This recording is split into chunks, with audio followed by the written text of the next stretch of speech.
আসসালামু আলাইকুম দর্শক শ্রোতা। আমি আজকে বাজারে গেছিলাম। বাজারে যাওয়ার দেখতে পেঁয়াজ প্রায় অনেক দিন ধরে বিক্রি করে, তাহলে আমি বিয়ে করলে জিজ্ঞাসা করলাম যে কয় বছর ধরে বিক্রি করে। তখন বলছিল ওর বাড়ি আছে। দেখেন ও বসি সিগারেট খেতেছে। একবার এক কথা বলে, একবার বলে হাতের দিন, আবার বলে নতুন ভিডিওটি বেশি বেশি করে শেয়ার করেন।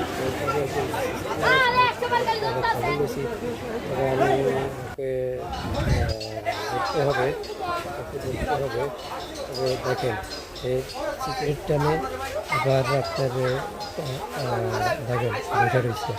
হ্যাঁ, এখন আবার এই যে আবার শুয়ে তখন আমি জিজ্ঞাসা করছি কই আপনাদের শুয়ে দিয়ে বিক্রি করতেছেন, আপনার তো একটা চেয়ার নিতে পারেন। তো তখন সে বলছিল আমি গাড়ি কিনছিলাম, গাড়ি নষ্ট হয়ে গেছে, গাড়ি বেশি করে দিতে হবে। ভিডিওটি বেশি বেশি করে শেয়ার করবেন। দেখেন দেখেন